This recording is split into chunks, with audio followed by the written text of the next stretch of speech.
It's time for Reason. They have really abused their power, saying, well, we're not going to tell you exactly how much money. They used to. This is how much money we need to see for it to be, quote-unquote, suitable, and that way you're constitutionally compliant. Nowadays, they say, yeah, you know what? We made a mistake back then. We're not allowed to tell you exactly how much because you do have the power of the purse, but only to some degree because we still get to tell you whether it's constitutional or not. So I can't tell you how much, but you need more money. This is the Voice of Reason with Andy Hoosier. Then I get on my knees and pray. We don't get fooled again. Don't get fooled again. Good morning to you. Welcome into the Voice of Reason right here on the Mid-America Network.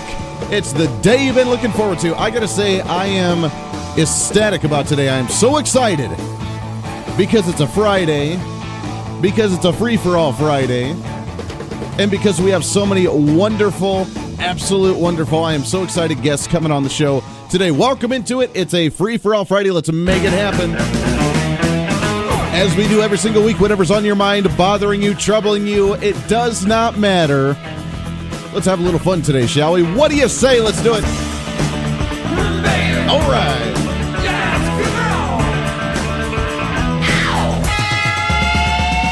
316-721-8255, 316-721-TALK. If you want to join into the program, I want to hear from you today on anything. It does not matter. There's a lot of things that we have not touched on this week, especially at the federal level. I haven't even talked about it. We've been so focused on the statewide issues and the regional issues that I have not touched on anything at the federal level. So if you want to touch on any of it, you're more than welcome to do so. It's a great day in America. It's a great day for Kansas and the Mid-America region. It's a great day just to enjoy, although it's freaking cold outside, and I do not like that aspect. But we'll try to ignore that for now. 316-721-8255, 316-721-TALK. Shoot me a message on social media all over the place, on Facebook, on Twitter, on the Voice of Reason page, KQAM page. The Facebook Live feed is up and rolling as well. You're more than welcome to check it out there. I love it when you do so. At the bottom of the hour, we're going to be playing our interview with the Kansas gubernatorial candidate, Wink Hartman. He stopped in studio yesterday for about a half hour. We had to consolidate that interview. We'll play that at the bottom of the hour for you, so that way everybody, I want to get this information out to as many people as we can for all the candidates. Every candidate that we talk to, we're going to be playing hopefully live in the 8 o'clock hour and then played delayed in the next day in the 6 o'clock hour. So that way everybody in the western part of the state is able to hear it. And even outside of the state, don't get me wrong. If you're outside, if you're in Texas, if you're in Amarillo, Texas right now, or if you're in Guymon, Oklahoma, or if you're in somewhere where you're like, I just really don't care about the governor's race in Kansas, it does affect you. I promise. It does really affect you because whoever's going to be leading any state, it's coming your way. The budgetary crises, the political landscape, the decisions, the popularity of a certain person, and based on their style, based on their tactics, based on their ideas, it's coming to you. So it's extremely important. Don't try and just dismiss it and blow it off. I promise it will be relevant to you as we move along here. I do want to get through a couple of things that we have not touched on this week, and one of them, of course, I don't like talking about it because to me, there's only so much we can handle of it. Everybody's covered it at the national level, and that's all they talk about every single day. How long can you possibly talk about sexual harassment? Because apparently it's not harassment any longer, it's harassment. So how long can you possibly talk about sexual harassment until it gets burnt out and old? But as you know, Senator Al Franken ended up leaving the Senate yesterday, announcing his resignation. And, of course, tried to blame Roy Moore and said, well, I had these allegations. I don't remember them being that way. And I have different memories. I don't remember it at all. But I've gotten enough pressure that I just need to step down and I'm going to fight elsewhere and go back and go write your things and go just do your thing because you're Al Franken and you think that you're hot, you know what. So go ahead. Congratulations. You are now leaving the Senate. Good for you. And then, of course, he tried to attack Donald Trump because Donald Trump said some really mean things, and that was on the audio, and tried to relate it to that. He tried to talk about Roy Moore. You need to drop out of the race because you are doing the same thing because of all these allegations. And the big difference is, in case people have forgotten, one actually has evidence with like a picture and proof. The other one are just allegations. And again, I don't know whether it's true or not with Roy Moore. I don't really know, and I don't really care right now. Donald Trump They try and blame Donald Trump. Oh, it's the audio. And then you can go into the locker talk discussion. That's what guys do. Is it necessarily professional? No. Is it necessarily the right thing to do? No. But it's the way guys work sometimes. Not necessarily the best way to do it, but it happens. And he apologized for it. But it's not like he actually acted on it. He just talked about it, as guys do. So there's a big difference there, again, as opposed to seeing the picture of you putting your hands on the chest of a woman while she's sleeping in military gear. Big difference there, right? So now we're seeing the pieces crumble as some people are starting to bow out. And there's a big change happening in Washington, D.C. right now. You want to talk about draining the swamp? How many people have announced that they will not be running for re-election for one reason or another? You can look at the specific reasons for each individual, but when it comes down to it, there are numerous individuals who do not want to run for re-election, who are stepping down, who are just going to retire, and people that are leaving. We're going to see a brand new Congress here in the next few years. I sense it. I feel it. And whether you want to blame Donald Trump and give him credit, or whether it's just completely different scenarios outside of Donald Trump forces, which I think is a little bit of both, we can give credit to Donald Trump for a massive movement to what? Drain the swamp. They've attacked him and attacked him and attacked him. And I don't like to focus solely on Donald Trump because he's only one person of a very, very large government. But nonetheless, what was his campaign? We're going to drain the swamp. And now what are we seeing? We're beginning to drain the swamp. People are bowing out. Things that they've done for years, the corruptness, the behind-the-scenes shenanigans that they pulled is now coming to light, and now they're having to pay their dues, and now they're having to bow out of the races. This is what's happening under a Donald Trump administration. They've tried to focus on him, and it backfired onto themselves. The progressives that love to pass blame to other individuals are now starting to see their own demons come out of the closet. Their own skeletons coming out of the closet. That's good news. Now, I am concerned and kind of interested in one that said he would resign and he's going to bow down, and that's Representative Trent Franks from Arizona. And I don't understand, and maybe there's more to the story here, I don't understand why this is bad. And apparently, you've heard some of the other hosts, and I mean, this is getting to be a big deal to where now women can just accuse of sexual harassment, and whether it's true or not, whether they get away with it or not, they're not punished for falsely committing the crime by lying. And then even if the other person, the male, has to defend themselves because it's not true, and they try to defend themselves, their reputation is still extremely damaged, and then their careers are done and over and they can't go anywhere else. But this is kind of an odd one. And this is according to the Chicago Tribune. Representative Trent Franks from Arizona asked his staffers, among one of the most conservative members of the House, said he would resign his seat after the House officials learned that he had asked 2 female employees to bear children as surrogates for him and his wife. Now, I don't know the full story here, but I'm curious as to, is that the extreme that we have come to where if you ask somebody, now, I don't know the situation. I don't know how it was done. I don't know if he's like, hey, you and I, we got to shack up because my wife's not able to bear kids, but we want you to be the surrogate, so we need to shack up and try something here. If that's the case, then all the power to you for you to leave because we don't want you to be around him. You creep! At the same time, if you have a meeting and say, hey, you're a great asset to the team, you're a family friend, you do great work, my wife and I are trying to have a kid, we're not able to, would you consider being a surrogate and going through the surrogate process, not us shacking up at night sometime, but actually going through the legit process? And would you be interested in something like that? Because you're a great family. If you do something like that, if that's the point that we've gotten to where we're not even allowed to come to someone and ask them something like that very intimately, but not like creepy intimately, but just, hey, we really value you and could you do this for us as a family?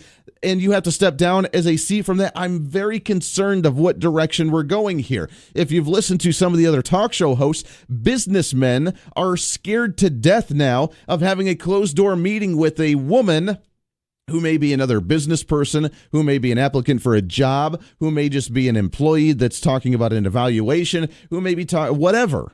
And they're scared just to have a closed-door meeting with those two. Because if you do, then she could come out next day and talk about sexual harassment and accuse this individual, be able to get some kind of settlement, be able to get some value of it, and destroy the reputation of the business owner and the business itself because they don't care. Now, I'm not justifying any type of action because if the action does actually happen, they do need to be punished to the fullest extent of the law. And they do need to be damaged with their reputation. And they do need to be damaged across the board.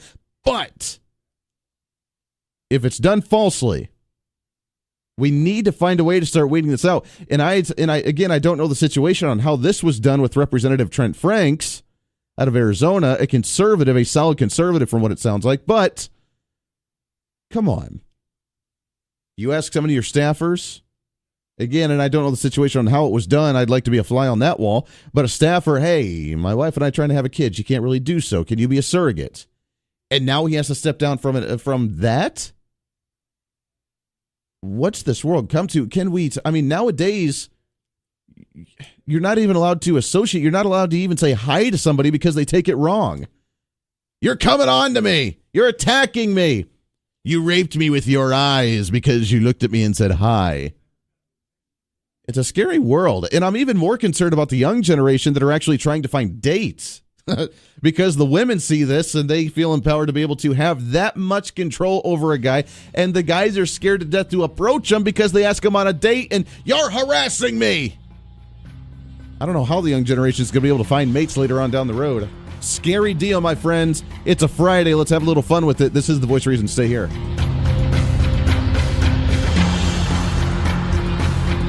This is The Voice of Reason with Andy Hoosier.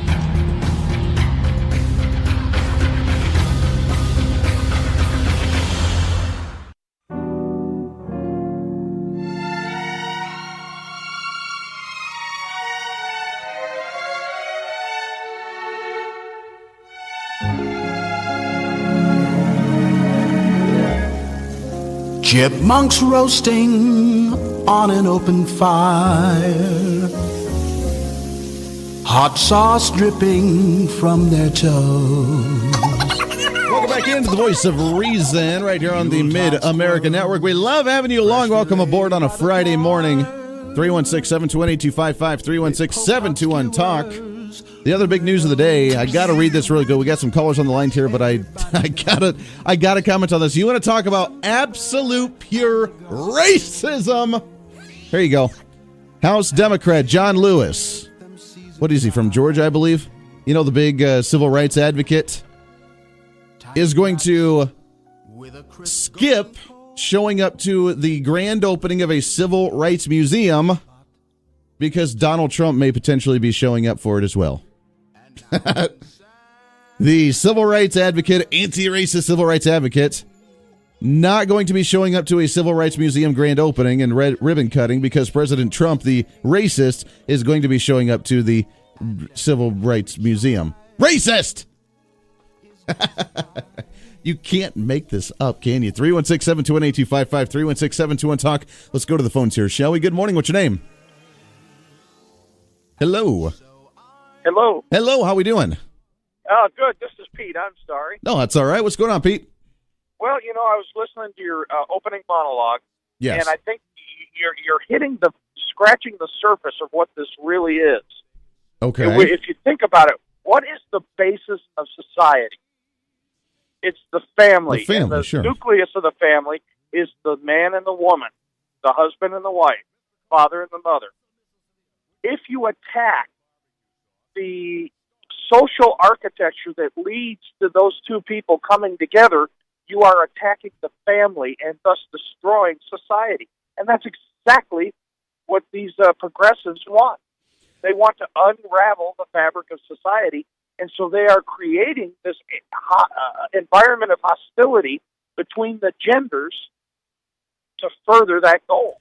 Well, you're right, and taking it to that level is perfect. I mean, especially as I mentioned, the young generation having a difficult time even trying to date, even trying to find that significant other because they're scared to death just by approaching a woman. Now we don't hold the woman accountable if they falsely claim rape or harassment or something. And again, if it actually happens, We need to be very to the book on punishing that individual that does do that, because there has been a history of that sort of mentality for a long time. But if we falsely claim it, or if we benefit from it, look, remember these women here, a lot of them as well that are talking about sexual harassment now, not harassment, but the sexual harassment, that back in the day, they knew that if they played that game and they instigated some of that action as well, they would be furthered in their career. Was it right? Absolutely not. But they knew that that was the time, and that's what they thought was best at the time. And they instigated half of this stuff. And nowadays, after they've advanced in their career because of those actions, now they're turning around and saying sexual harassment.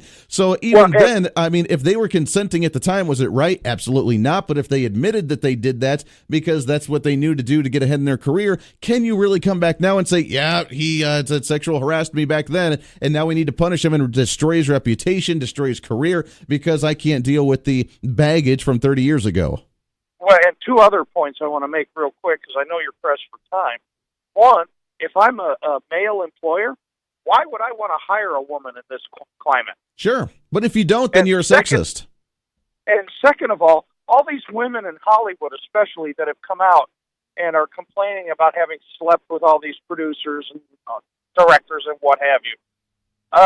Let me tell you something. There's no difference between them and a streetwalker except the price that they charge. You know, what streetwalker gets $20 to do whatever, and an actress, well, she gets $1 million movie role. What's the difference? Well, it's a good point. When it comes down to it, Pete, we just can't win. And actually, it's funny. We got a message on Facebook Live.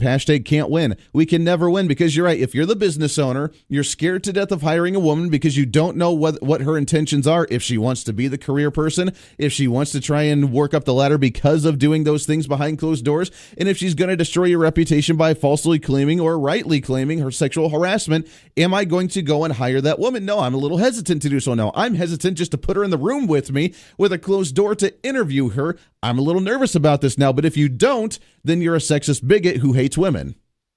Exactly. Mm-hmm.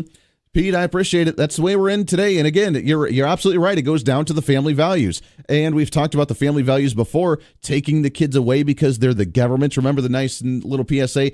Our children are the community's, not just yours, but the community raises them, because everybody has their greedy little hands in your child and helping raise them as a community. And I can kind of see that. But at the same time, when we start looking at the deeper issue, instead of saying, let's increase social services, let's increase DCF, let's increase these departments and agencies that take the kids away because the family's broken, instead of reinvesting in the family to make sure the family's happy, then we don't need these programs. Oh, the families are getting more incarcerated, so let's figure out why that the parents are getting incarcerated. Let's figure out why we have more and more families that are single parent families. Let's figure out why we're having these issues and fix that, as opposed to, well, we're just going to get a bigger Band-Aid.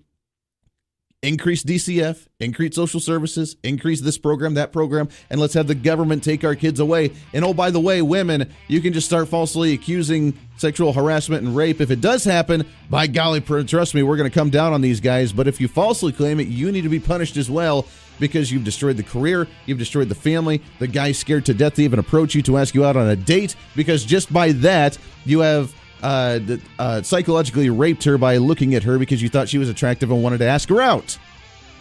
#can't win. But if you don't, then of course you're a sexist bigot who just hates women. Yeah.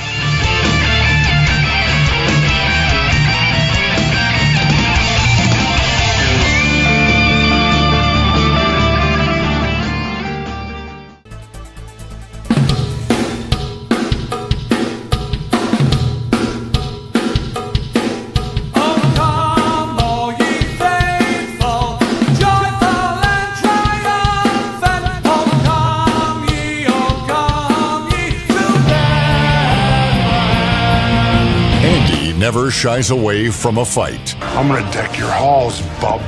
And now's your chance to jump in the ring. Give Andy a call at 316-721-8255. This is the Voice of Reason with Andy Hoosier.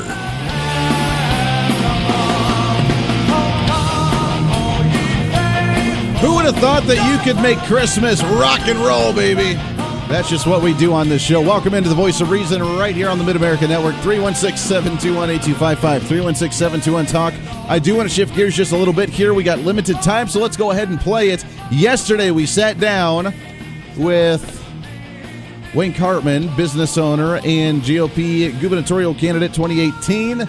We've talked to a few of them. We'll get some more on the show here, but this is what he had to say yesterday. This, on The Voice of Reason, was Mr. Wayne Cartman. I've been traveling now for nine and a half months, whatever it's been, and I seriously have been all the way from one end of the state, north, south, east, and west. Wow. I've talked to tens of thousands of people. It's really energizing to hear what the people, the people of Kansas, the real heart of this state. Sure. And I hear the same thing over and over and over again, no matter my location. So it's a very definite direction the people of Kansas want this state to go, and they are definitely looking for leadership at this point. What's the response you've gotten so far? It's been very, very heartwarming, energizing, like I said. The people are truly looking, as they say, outside the box. They are a little bit worn with the establishment. They are very, very worn out with career politicians. Not a knock on the others, but everybody else running for governor on the Republican ticket, all are career politicians. So as I always say, and I've said tens of thousands of times out there on the campaign trail, I am truly the only outsider. My world is the business world. That's all I've ever done, and I'm trying to put money to the bottom line and feed the family. Well, and I want to ask you the same question that I've asked everybody else so far and that I'm going to ask everybody else. And coming from that business side, what's the take on the business atmosphere in the state of Kansas? We've had the tax increases. We've had, they say, stagnant job growth. We've seen 17-year unemployment rates. We've seen kind of back and forth on what the economy looks like in the state. But from the business perspective of this, what have you seen? Well, from the business side, it is... I always want to say any of the glass is half full.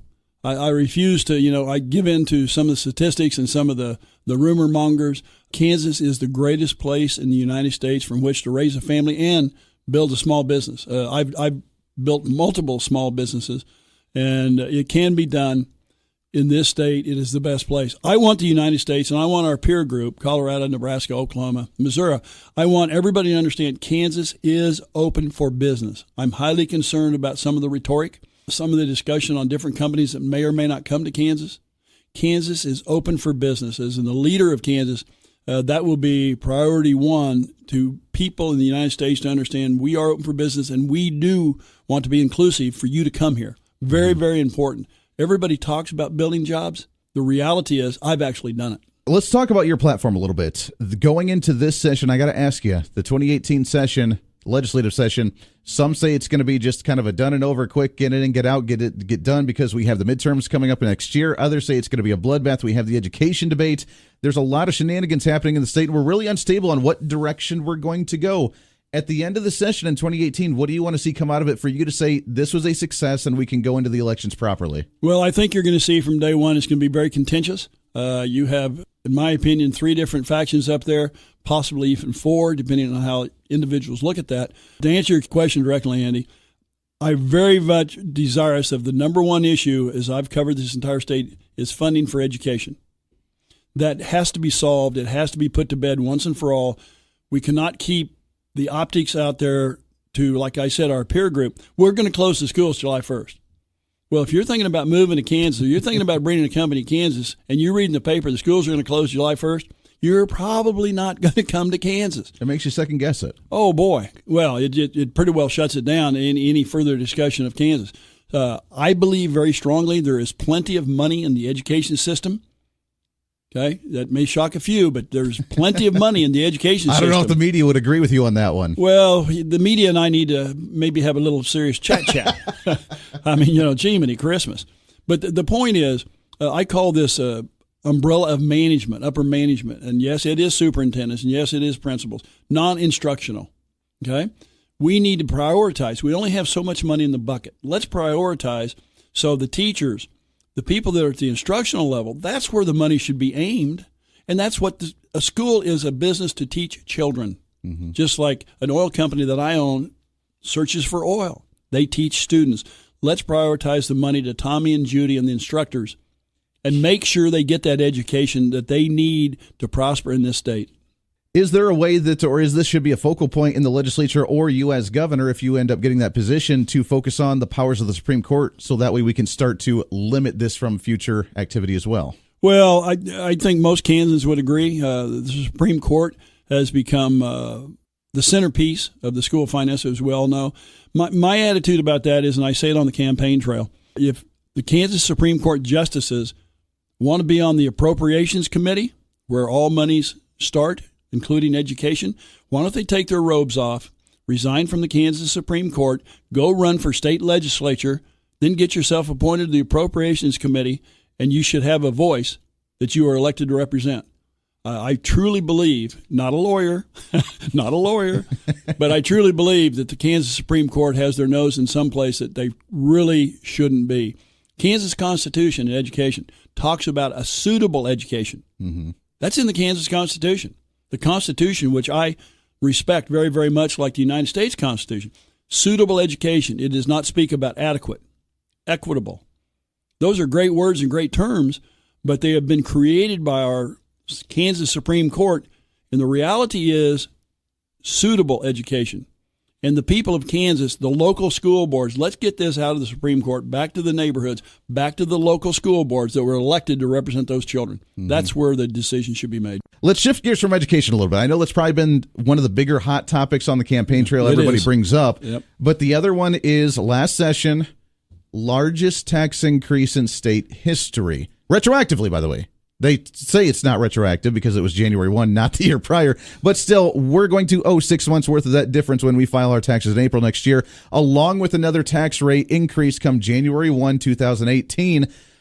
So even in the Republican field right now, it's been a little back and forth of good idea, bad idea, helped us, didn't help us. What's your take on this whole debacle?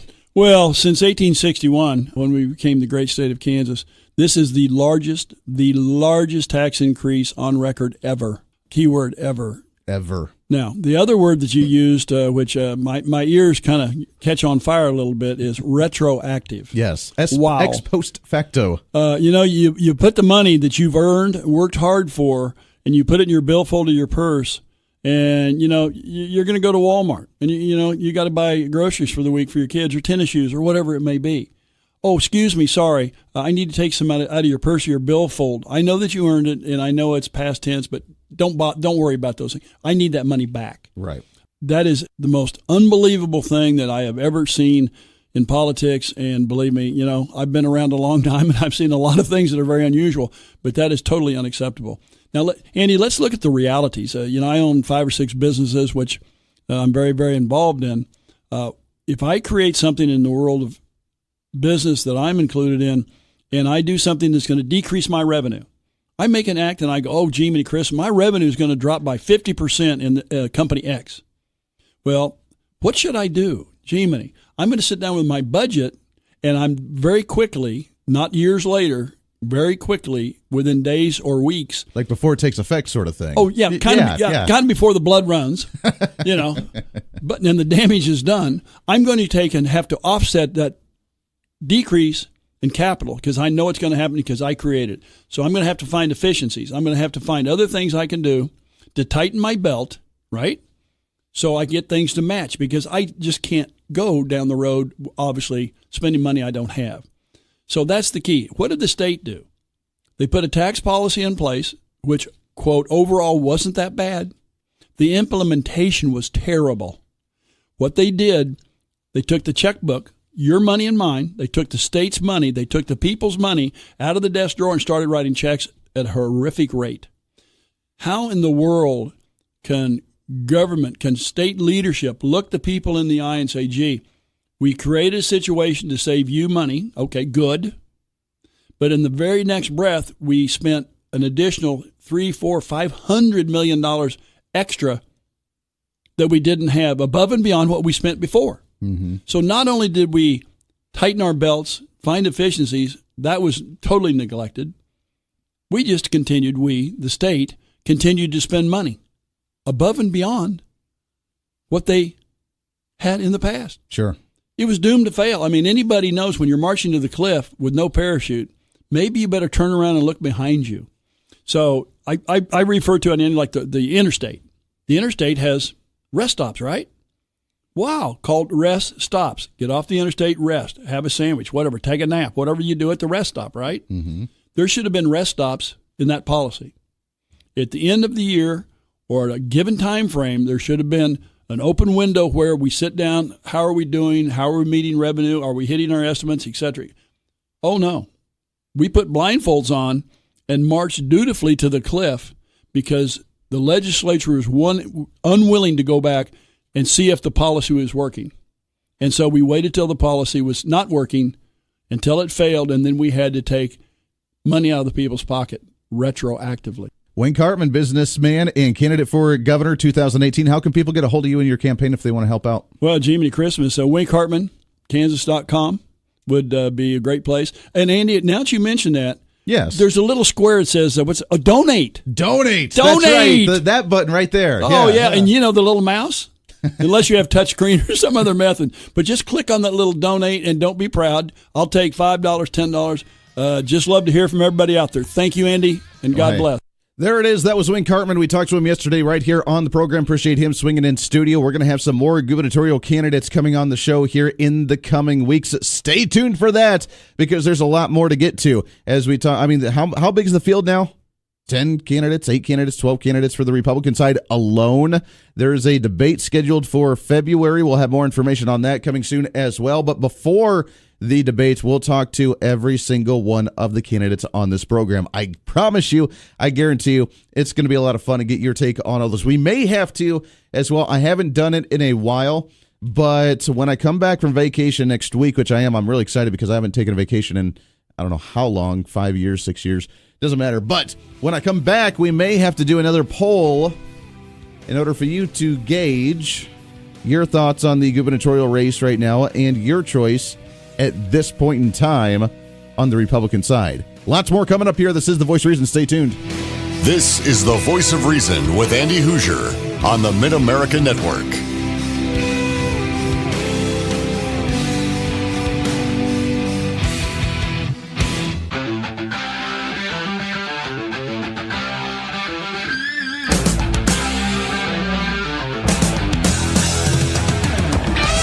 Welcome back into the Voice of Reason right here on the Mid-America Network. More fun today than I think we've had in a long time. It is a big show today. Lots coming up in the next few hours. Stay tuned in. You're not going to want to miss a single bit of this show. And in the western part of the states, if you can't listen for this hour 2 and 3, listen online to the Facebook Live, to the TuneIn, whatever you got to do, or listen to the podcast thereafter. It's going to be a blast. Speaking of, it is Friday, which just makes you excited as well. It's a Friday. It's a free-for-all Friday, but it's also, as you know, a Fried Chicken Friday. This portion of The Voice of Reason brought to you by the Inman Harvest Cafe, 112 South Main Street in downtown Inman, just north of Hutchinson. Great chicken, fresh homemade breading. They got the today being the big buffets for lunch and for dinner. You're not going to want to miss it. Katie's on the line with us here. Katie, good morning. How are you today? Good morning, Andy. Happy Fried Chicken Friday. Happy Fried Chicken Friday to you. You guys, this is the biggest day of the week for you as well because you love it. You got the buffet at 11 to 1 today for the lunchtime. You got the big one from 5 to 8 o'clock. Now, usually, we got to remind individuals, usually you guys close at what, like 1, 2 o'clock in the afternoon on normal days?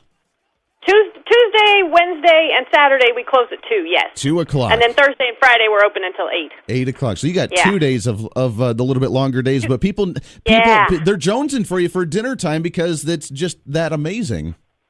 Yeah, it's all natural, all homemade stuff. And let me tell you a little something about cooking in here in the wintertime. When it's really, really cold outside. Now, this winter hasn't been too bad because it's been nice out, but like yesterday and today, really cold outside. Oh, yes. And when it's really cold outside, and we have a lot of pots of water boiling on the stove, like I have right now with all of our mashed potatoes, boiling, it rains in the kitchen because it rains on the cook because the steam goes up.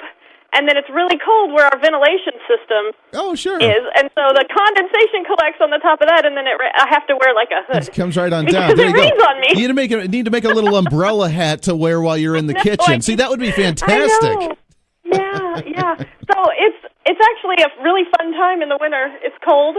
Runs down the back of your neck. It's super fun. Well, I'm sure the kitchen, you enjoy being in the kitchen at that time because it's nice and warm for you to stay warm with it being that cold. I love it. Well, you got the big buffets coming up from 11 to 1 today, from 5 to 8 o'clock tonight. What's on the agenda for today? Today we're going to have barbecued meatballs and baked beans, which are two of our most popular things besides the chicken. Yeah, really good. And then we're also going to have a garlic and herb baked tilapia, and that'll be for lunchtime, those things for lunchtime. And then at supper time, we'll mix it up a little bit. We'll still have the barbecued meatballs, but we'll also have our famous roast beef out there, and then if there's any fish left, we'll go ahead and serve that. But otherwise, we'll have something else. I haven't decided yet. That's all right. That's enough right there. You're trying to remind people that even though it may be cold outside, have the picnicky style with the meatballs and the beans and the chicken. Yeah. I mean, right there, I feel like I need to go outside and have a picnic. Yeah, well, don't because it's cold. Don't because it's come cold. In here. Yeah, so come in here because it's warm in here. So you're only cold from the time it takes you to leave your house to get to your car, and then you drive here, and then maybe you're cold for a couple of seconds while you run into the building. But it's nice and warm in here, so come on down. We got pie because, of course, Friday is Pie Day. Absolutely. And it comes with the buffet in the evening, so we've got coconut, cream, cherry cream cheese, caramel apple, custard, rhubarb custard, and then we've got another coconut that's got meringue on top instead of the whipped topping, and then a chocolate meringue. So those are our pies that'll come with the buffet this evening. Yes, and we need to remind everybody that for the buffet from 5 to 8 o'clock in the evening, it is a free slice of pie. So get there, get your slice of pie before you jump onto the buffet line because it may be gone. It goes by quick, and you don't want to miss out on that great slice of pie. So you need to get that quick. Yeah, people oftentimes come in the door and go straight for the pie case. They don't even find a seat first. They're gone. So, yeah, because you're almost guaranteed a chair. But your favorite slice of pie might not be there, so you want to grab it when you see it. I love it. Inman Harvest Cafe, 112 South Main Street. It's Fried Chicken Friday. Don't miss the buffets today. My mouth is already watering. It's perfect. I think I need some of those, all those great things for breakfast today. It's 112 South Main Street, 620-585-6925. You can also visit them online at inmanharvestcafe.com. Katie, enjoy cooking and getting prepped this morning. We'll check in here in a couple hours again. All right, thanks. We'll talk to you then. Always a pleasure there. That's Katie with the Inman Harvest Cafe. Appreciate them joining the show, as they always do, and love chatting with them. Appreciate them partnering up with us here on The Voice of Reason. Big show coming up, hour number 2. When we come back, President Trump's advisors, campaign manager, deputy campaign manager, both of them at the same time, Corey Lewandowski, David Bossie, their new book, Let Trump Be Trump, going to be joining us. Also, Congressman Ron Estes at 7:30, and the man himself, Senator Jim DeMint, live in studio in the 8 o'clock hour. You're not going to miss this one. This is The Voice of Reason. Stay here. Speak.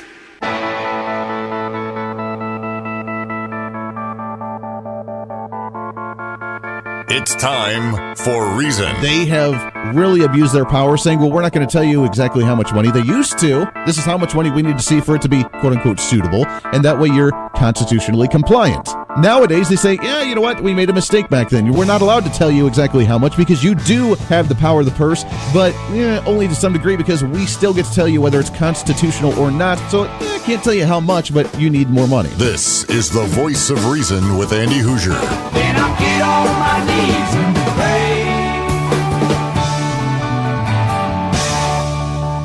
We don't get fooled again. Don't get fooled again. Welcome into The Voice of Reason, hour number 2 of The Voice of Reason right here on the Big Talker, 1480 on the AM side, 102.5 on the FM side, KQAM. It is a Friday, so they've been looking forward to. It's a free-for-all Friday. As usual, whatever's on your mind, whatever's troubling you, bothering you, I am your political therapist, and boy, do we have some therapy happening today. It's a great one. Let's make it happen. All right.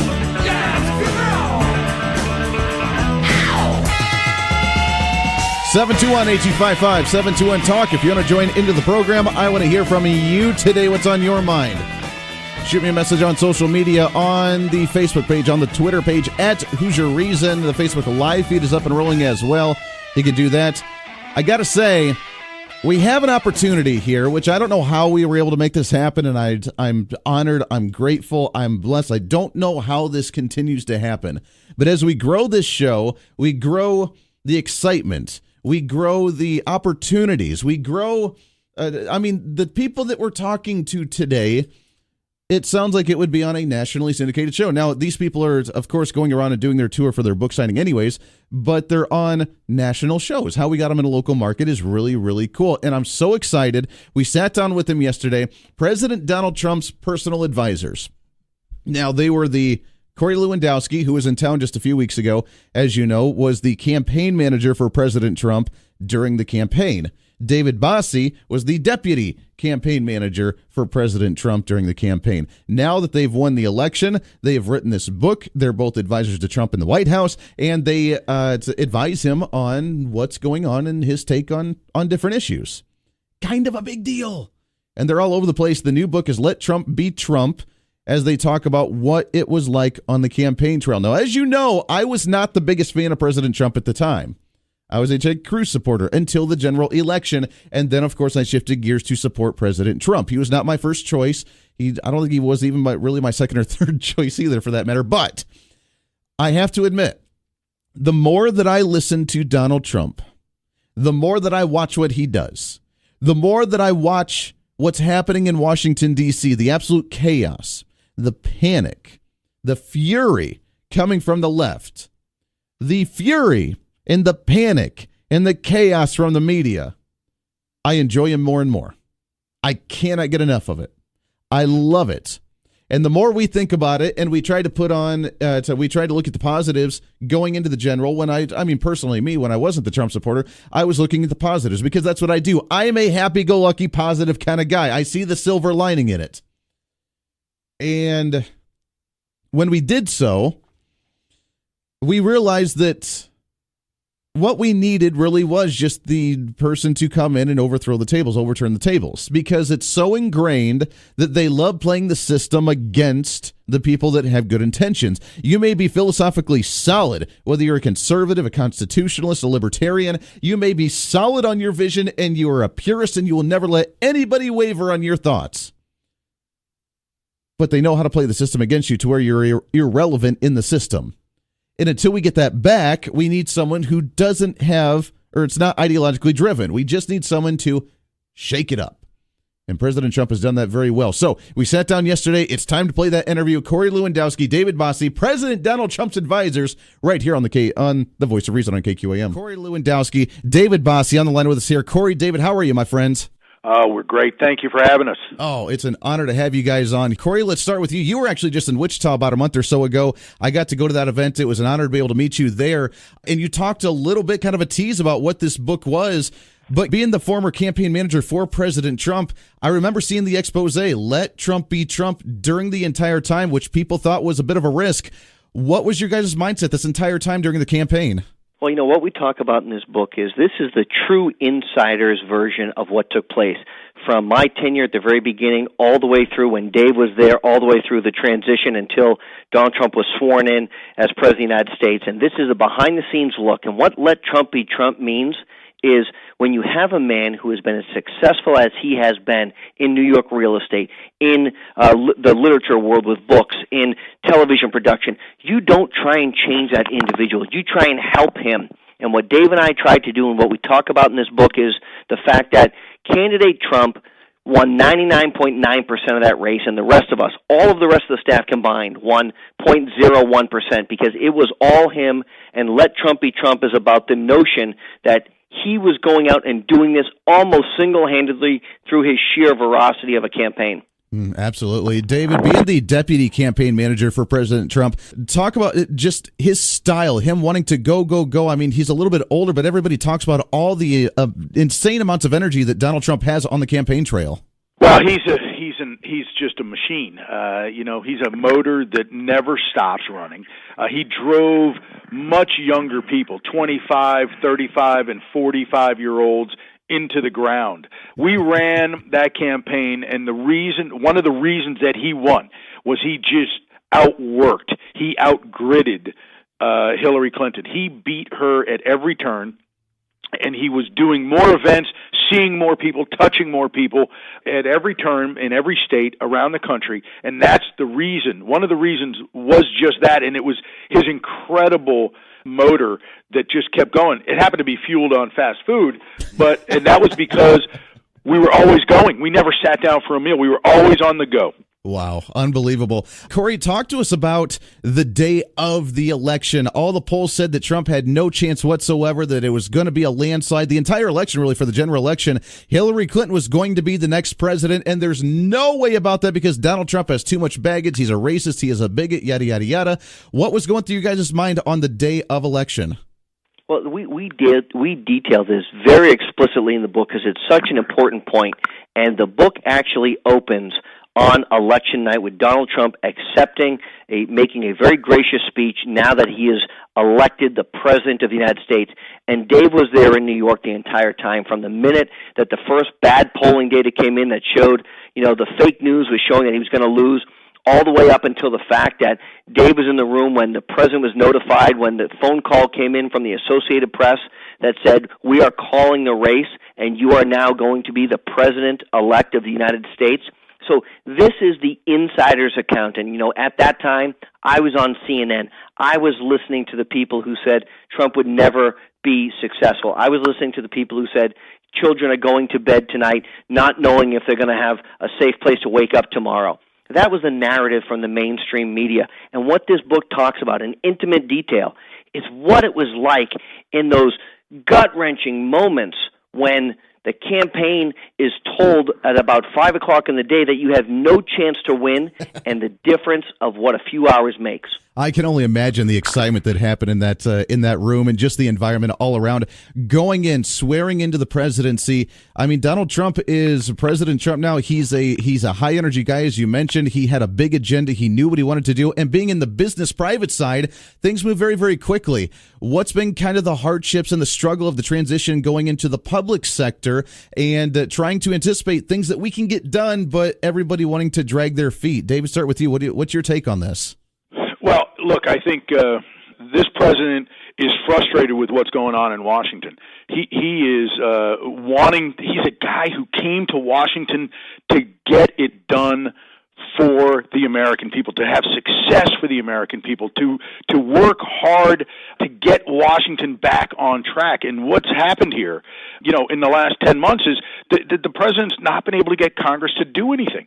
And so finally on Friday, we have the president's first huge legislative success in tax reform. Mm-hmm. And it's going to help our economy, and it's going to just change our economy altogether. We are growing at 3.3% GDP right now, and that is on the sheer force, the sheer will of this president and his hope, growth, and opportunity message that he spreads across the country, and his pen through deregulation. 20 regulations removed for every new one over the last 10, 11 months. It's an amazing thing, amazing thing to watch. So this president's a change agent. He's somebody who wants to be successful for the American people, and he's definitely frustrated by what's going on in Washington. Absolutely. Corey, when you were here in Wichita, you mentioned a little bit of that as well, to where he had planned on trying to get Obamacare repealed by April of this year, and it still hasn't happened. Has he changed his tone a little bit, or is he still trying to force this to try and get things done? Oh, no. He is a full steam ahead individual, and with the tax bill almost behind us, you will see a renewed effort, in my opinion, for him to continue to deliver on the promises that he made during the campaign. He's going to build the wall on the southern border. That is now starting. He's going to continue to work with Congress to repeal and replace Obamacare so people can have safe and affordable health care. He's going to talk about an infrastructure spending bill, which is going to revive our nation so that we have safe roads and bridges and a rail system that is comparable to the rest of the modern world. But getting tax cuts done is the first step of many to move forward. He will not rest on his laurels on one major piece of legislation. He's going to keep pushing very hard. Mm-hmm. The book is called Let Trump Be Trump. Corey Lewandowski, David Bossie on here. Last couple of questions for you. I know you guys got to run here. But Corey, going back to the campaign a little bit, the rallies. We would see pictures and videos of the rally, and it would be stadiums filled with people. And, of course, the photo ops for the Clintons and their campaign would show that it would look like a packed crowd, but it would be just a couple of hundred people. Is it really true what was happening on the campaign trail? People were showing up in the groves to see Donald Trump as opposed to Hillary Clinton? It was the most amazing thing I've ever seen in my life. I saw people waiting in line in literally blizzards for 8 hours to get in to see a candidate for office, talk to them. And it was so amazing because watching it on TV was one experience. physically being there was like nothing I could ever describe. You had to have the opportunity to see it firsthand. These people were so passionate, and they wanted such a desire for change and to embrace what candidate Trump was saying. And then you go see Hillary Clinton, and she's speaking in a high school gymnasium, and half of the place is empty, and she's the former First Lady of the United States. And we knew right at the very beginning, when the crowds were showing up at the 10s and 20s and 30,000 people levels, that we had tapped into something special because his message was the message of hope for our country. David, last question for you before we let you guys go as well. But moving forward, 2018, you mentioned some of the things that still President Trump wants to do that he did not get done this year. And you mentioned to doing the Obamacare repeal, talking about some of the spending. They freaked out when he proposed his budget with a 0.6% budget reduction, and they lost their minds because how dare you touch our social programs. But we're going to be looking at the debt ceiling coming up here. How do we fix that? What's President Trump got in mind, along with any other thing that he may have front and center with what he wants to move on? Well, we're going to get the rest of this year is going to, I think, that definitely in the next week or two, is going to have to be getting the tax reform package, through the House and Senate conference and to the president's desk. And we still have a ways to go on that. And I think there's a sole focus on getting this done because it's so important to our economy. We've talked about this, but our economy is just ready to be supercharged. All it needs is the fuel to do that, and that's what this tax reform package can do. And if we can get to 3.5%, 4%, 4.5%, 5% growth, it is going to pay down our debt, and our spending will get back in line. We are a debtor nation and have been. You look at what's gone on. Our national debt, which is truly an anvil hanging around our necks. It is literally, it doubled in 8 years from 10 to 20 trillion dollars.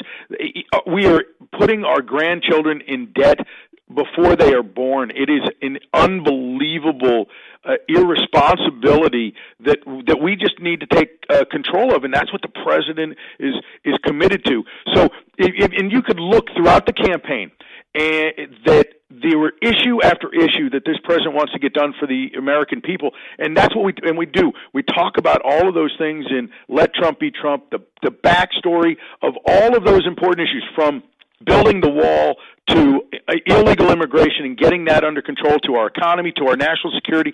All of those phenomenal speeches, the rallies that you were talking about, are detailed in this book, and we urge people, if you really want to know what was happening behind the scenes, what happened on election night, what happened on the Billy Bush weekend, or the leading up to the debates and the preparation for the debates, it's all in the book, Let Trump Be Trump, and I hope everybody gets a chance to read it. I cannot wait. Let Trump be Trump. I have to say, being a millennial myself, the first election I voted in was the John McCain-Barack Obama election in 2008. I've never felt this excitement before, so I am thrilled to see what's happening and what's going to come for the next 2 years. David Bossie, Corey Lewandowski, it's an honor to have you guys on the show. Thank you so much for joining. Thank you for having us. There it is. The men themselves, Corey Lewandowski, David Bossie, the President Donald Trump's advisors in the White House. We appreciate them coming on the show and chatting a little bit. A lot of great information. Did you hear some of the stuff they talked about? Oh, yeah. For every regulation that Donald Trump signs, he's removed 20. I don't remember the president that's done that the last time. I don't remember someone getting in and saying, this is what we're going to do, and we're going to find a way to get her done. I would have liked to have asked, and I forgot about it. I wanted to ask about his prep for debates, because I'd love to see and understand how he prepped for some of those debates. But it's amazing. It's a book that I'm going to have to get myself. Let Trump Be Trump. And I got to say, after what the first years looked like, after what he's done, and after talking to these individuals who know the inside of it and being able to see, I don't remember an administration that's been so transparent and so open. Go back and look at the difference between how many people from the Trump administration have been in the media to talk, even to a local market like Wichita, as opposed to someone under President Obama's administration, President Bush's administration. They stick with the high networks up top. They just don't do a whole lot of interviews. They're not really there. They just kind of do their press statements and be done. They're open. They're transparent, unlike anybody else, and yet they still get attacked. Ladies and gentlemen, we become Trump supporters. That's just who we are. This is The Voice of Reason. Stay here. This is The Voice of Reason with Andy Hoosier.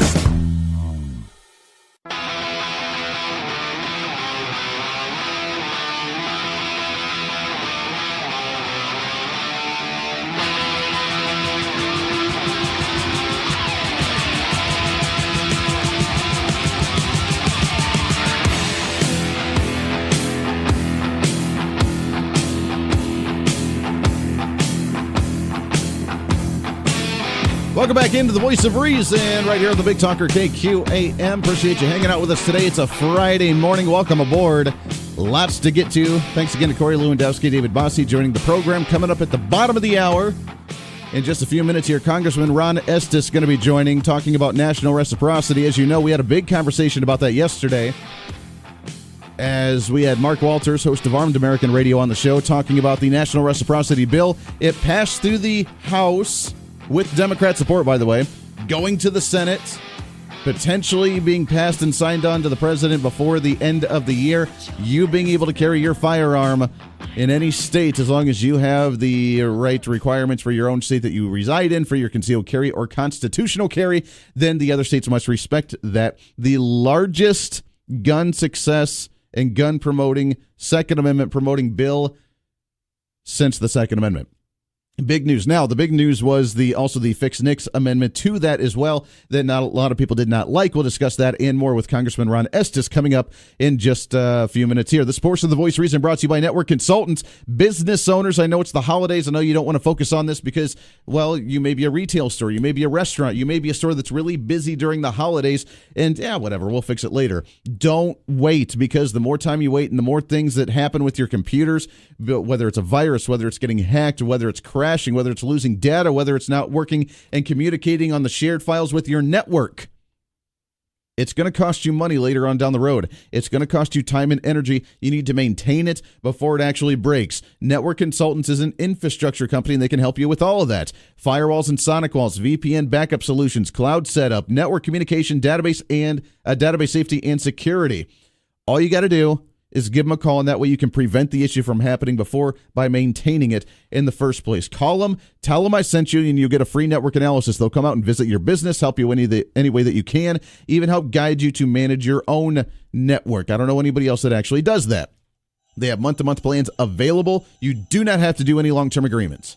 All you got to do is give them a call, 316-201-4624, 316-201-4624, or you can visit them online at network-consultants.com, network-consultants.com. When we come back, Congressman Ron Estes is going to be joining us also in the 8 o'clock hour in studio for the whole hour.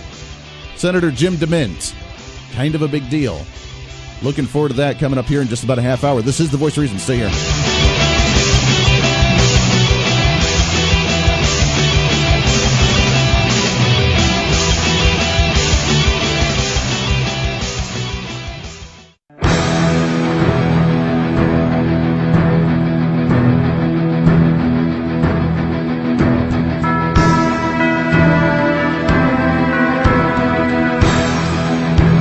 Patriotism is alive and well. The Voice of Reason with Andy Hoosier.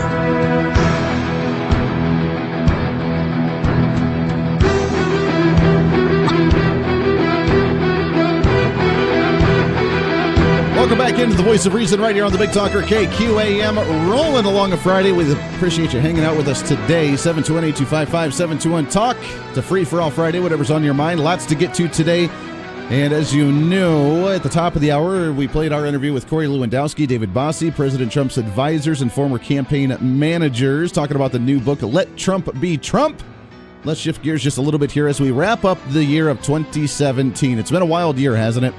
It's been an insane year as we talk about some of the legislation, some of the campaigns, some of the comments, and some of the way that people just act up in Washington, D.C., the swamp, the weird air that's up there, and I feel bad for everybody that's up there, including our next guest, which is absolute family to the Voice of Reason here and all our listeners and all of us. We love having him represent us here in the 4th Congressional District, and hopefully he can come home soon for the holidays and get away from the swampy feeling in Washington, D.C. Congressman Ron Estes on the phone with us here. Congressman, how are you, my friend? I am doing well. How are you doing this morning, Andy? Oh, we're doing great. I love it. I appreciate you coming on here.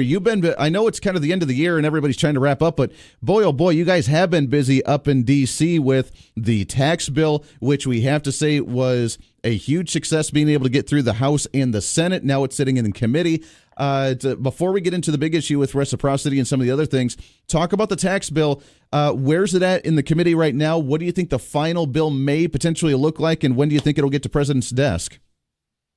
Well, it's great that the Senate's moved it along in terms of forming their conference committee conferees, and we're looking at it from a standpoint of there's some good things in the House bill. There's a lot of good things in our House bill. There's some good things on the Senate bill as well, and what we want to do is try to take some of those good things from each of those bills and craft a final bill that makes a lot of sense and provides tax reform, makes things simpler, but also provides tax cuts.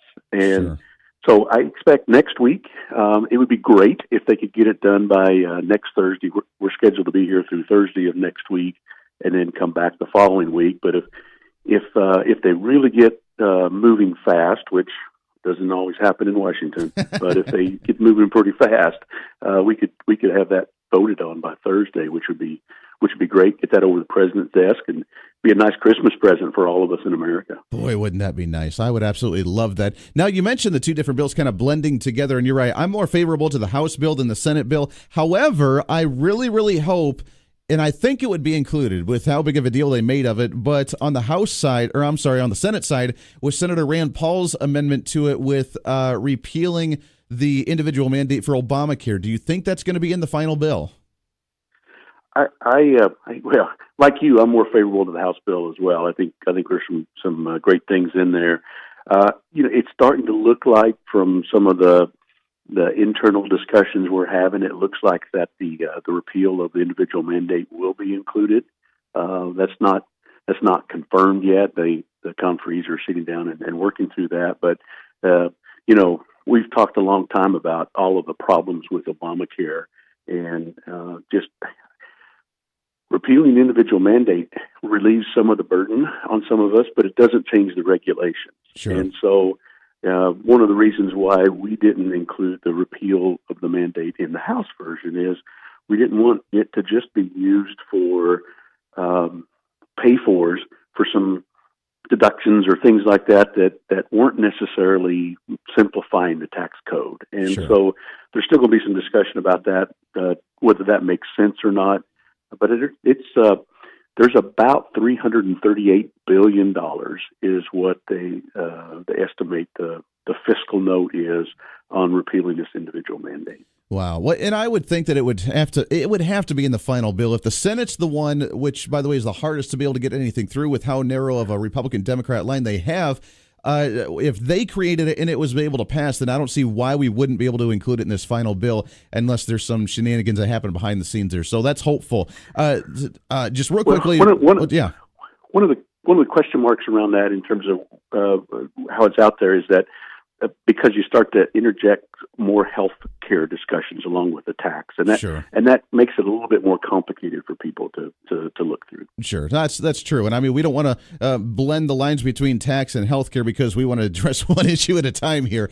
But I like you, I hope that it is included in there in the final one. Hopefully they can make that happen. Last question on the tax stuff before we move on, but with it, a lot of that misinformation still floating around, where Bernie Sanders is panicking of the fact that this is going to raise taxes on the middle class. The Democrats are panicking and using this as their arson to come after the next elections, especially in the midterms, that this is going to be a punishment on the middle classes and our taxes are going to be going up. That's not the case here, is it, Congressman? It's really not the case. There's so much misinformation or fake information, or in some cases outright lies that people are just telling about what's in this. Mm-hmm. I mean, you have people out there that are tweeting about how horrible the tax bill is when they look at their tax bill, they didn't pay anything under the old system and they're not paying anything under the new system.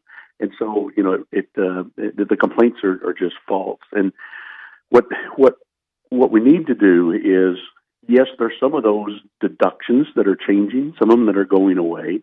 And that's because the tax code was so complicated before, the rates were so high, people needed deductions to get reasonable tax rate. And so what we're really focused on is let's get rates lower for everybody. And then you don't need the deductions because you've got lower tax rates. Absolutely. Well, it's good that we're seeing this. I hope President Trump had mentioned that we want to see this signed by Christmas for our big Christmas present to the country. And I hope and I think that we can actually make that happen. So I'm really excited about that. The big bill that was voted on just a couple of days ago that everybody's really excited about until the very end. There was a little holdout, but the National Reciprocity. A.W.R. Hawkins wrote in Breitbart that this is the largest piece of gun legislation and gun rights legislation since the Second Amendment with National Reciprocity, where if you're able to carry that concealed carry in your home state, then if you travel outside of the state, every state must respect this. This is good news, and I'm so excited that this is moving forward.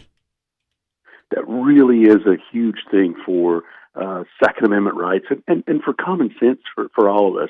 I mean, basically what it does is it sets in place a federal law that if you have concealed carry permit in your state, that you can actually use it in other states. And the thinking here is not just allowing people to exercise their Second Amendment rights, but use the same concept that we use with driver's license. Mm-hmm. You may get a driver's license issued in Kansas, but you can still drive in Missouri and you can drive in New York. And so that's the thought process behind this bill. And it really is just some common sense legislation. Sure. Well, it even goes deeper than that because, as you mentioned, I mean, you're able to travel and they allow every other kind of permit. But when you go there, this really takes away the gun-free zones, which, as you know, they don't happen anyways because the sticker's not going to stop a bad guy. But now if you are, unfortunately, in an altercation or someone sees your gun in a quote-unquote gun-free zone, this could really shatter their mindset of a gun-free area because the state must respect your right to be able to carry that if you're traveling. That's right. And it really is, instead of having this patchwork quilt of rules and that people have to keep up with and maybe be hindered by not being able to protect themselves or their family or, being in some of the dangerous situations in some places across the country. And it's just a freedom, actually. Mm-hmm. And that's, one of our rights. Exactly.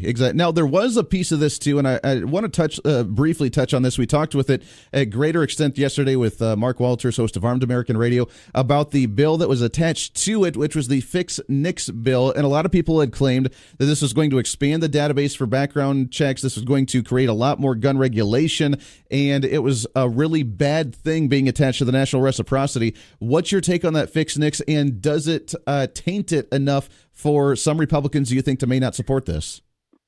The Fix NICS piece of the bill that was put in together, it's a little bit more in terms of having things reported, but a lot of that was designed to make sure that it enforces the laws that are on the books today. For example, federal agencies are supposed to report individuals and military, and making sure that if there's individuals that they have an issue with, that gets reported into the database. And as we saw in Sulphur Springs, Texas, that that hadn't been done. And so this really was an approach to implement and have people do what they're supposed to be doing under the current law. I think part of the confusion comes from there was a similar, really gun control proposal made in the Senate, and so there's some similarity in some of the wording there, and I think that's really what's caused some of the concern. I'm not worried about this in terms of making gun control being a bigger piece of our life. I think it's right, like I said, is making sure that the laws are followed. They're supposed to be followed, and people that are supposed to be reported are being, and that we get so much positive out of this whole bill. Sure, and I almost see it as irrelevant because, as you mentioned, the bill, the law is already there for them to comply and file the paperwork and report things properly. As you know, government's inefficient, so this just is the law on top of a law telling them to do that and incentivizing them, which it's incentivizing the kid to eat their vegetables at the end of the day, which is kind of pathetic for me, but what do you do? Wrapping up this year, you guys just have, and we just got a little bit of time left with you here, but wrapping up this year, you're there for just about another week or so before you head home for the holidays. Thank goodness you can come home. But what's on the slate? What are you guys finishing up there as you wrap up 2017? Yeah, we'll probably be here 2 more weeks, just the way the schedule's going to lay out. I think the of course, tax bill is going to be the main driver next week, but we also have to fund the government for fiscal year 18. Unfortunately, back in September, even though the House had passed appropriations bills, the Senate didn't get them all taken up. And so we've been operating under a continuing resolution that expired today.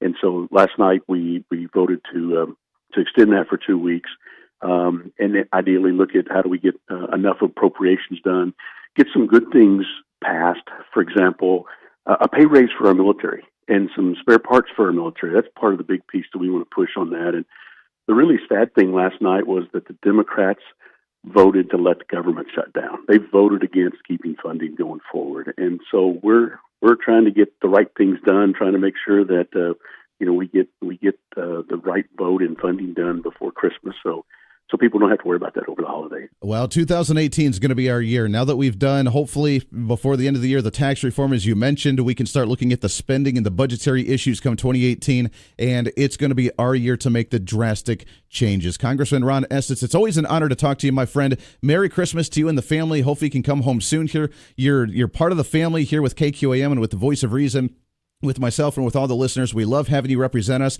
and we look forward to chatting with you again here real soon. Great. Thank you, Andy. Always a pleasure there, Congressman Ron Estes. Let's take a break here, wrapping up hour number 2. When we come back in hour number 3, remember, Senator Jim DeMint going to be joining us here in studio for the hour. This is The Voice of Reason. Stay here. You're listening to The Voice of Reason with Andy Hoosier.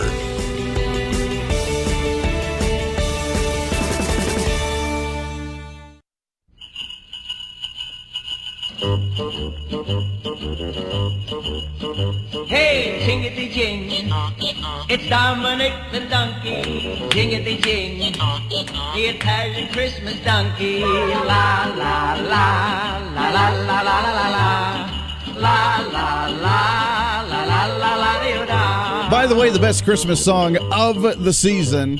Yeah, that's right. Welcome back into the Voice of Reason right here on the Big Talker, KQAM. Thanks again to Congressman Ron Estes joining the show, wrapping up 2017. Boy, what a year it's been. And 2018 is going to be even better. It's the momentum we've built. We've set the stage. This is like the seasons of a TV show to where you think, this season was really lame. This season was really slow moving. It was kind of boring, which it wasn't boring for us, but they set the stage for the big explosion to kick off in the next season of the TV show. You know those. It happens all the time. Season 2 of The Walking Dead. Season 4 or season 3. Well, no, I was going to say 24, but even in 24, every season's just kind of nuts. But you get what I'm getting to. They're setting the stage. 2018 is going to be the year where we move forward on just about everything that we need to do. Right now, they're voting on the tax bill with the committee.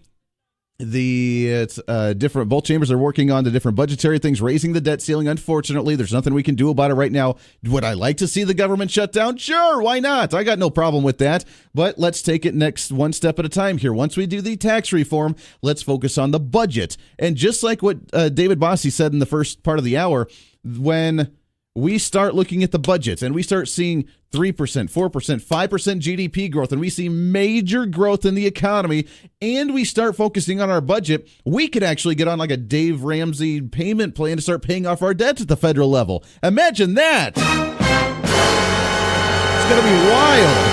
Just to fathom the idea that we could have a controlled budget at the federal level, something that hasn't been done in a really, really long time. So that's what we get to focus on. Let's focus on the budget directly after this. We got to fund it for 2018, but let's start looking at what we can cut. And yes, progressives, yes, Democrats, we will look at our social programs. Yes, we will. When it's over 60% of our entire federal budget for social programs, you have to look at it. Just like in Kansas, if you're worried about where the money's going and how much money we're not getting on other programs, what do you have to do? You have to look at the largest piece of the pie. What's the largest piece of the pie in the state of Kansas? At over 61% is education funding. That's K through 12 and higher education, by the way. 52, 53% for just K through 12. That's the bread and butter. When you take 60% away, then you put on the pension plans, it's another 20%-ish, and then the highways and everything. When you're looking at 80% of the budget and everything else has to scrape by to try and get the rest of the 20% left over for the budget, what are you going to do? They see the government as the open-ended, you know what, let's just grow the size of the pie. Let's just create more taxes, and then let's do that. They have it backwards. You create the private sector growth. When we see 5% GDP growth for a state or for a federal government or for the country as a whole, we can see massive growth. We can start paying things down, People are back to work. They're not needing social programs. So what? You start cutting back on the social programs. You don't sit there and say, well, it's going to crash at some point, so we might as well keep them here and keep funding it. You downsize. You downsize the size that you need it to be. When you're a business and you have different industries, you have different sides of the business, you have different little side projects and things going on. When one's not working or you lay people off on one side or it's just not working well, you downsize it. You don't say, well, I'm going to keep all my employees right now because we know it's going to come back at some point, so we're just going to keep them all, even though that profits have been low and people have stopped buying our product and it's kind of slowed down a little bit. I'm just going to keep everybody here. You can't do that because eventually you run out of money, right? You downsize, and then when you start doing well again, you pick back up, you start hiring more people again. You have to expand. It's like the waistline during the holidays. You have to wear the pants with the elastic so they can increase when you need to and decrease when you need to. That's what you have to do with a federal budget. Great analogy, right? You have to put the elastic pants on the federal government when it comes to their budget, or else we're going to fail. And President Trump, being the business-like-minded guy, he's going to take a look at that. We're going to move in the right direction. When we come back in hour number 3, I am so excited about this. I've followed him for a long, long time when he was a senator. In studio with us for the hour, he's going to be speaking at the Pachyderm Club today, Senator Jim DeMint, former head of the Heritage Foundation, working with the Tea Party, working with the Article 5 Convention of States. Lots to talk about next hour. You're not going to want to miss it. In studio with us, it's Jim DeMint. Stay here. This is your show. It's time to speak up, speak out, speak loud, speak proud, speak the truth, and always speak some reason. This is The Voice of Reason on KQAM. Speak.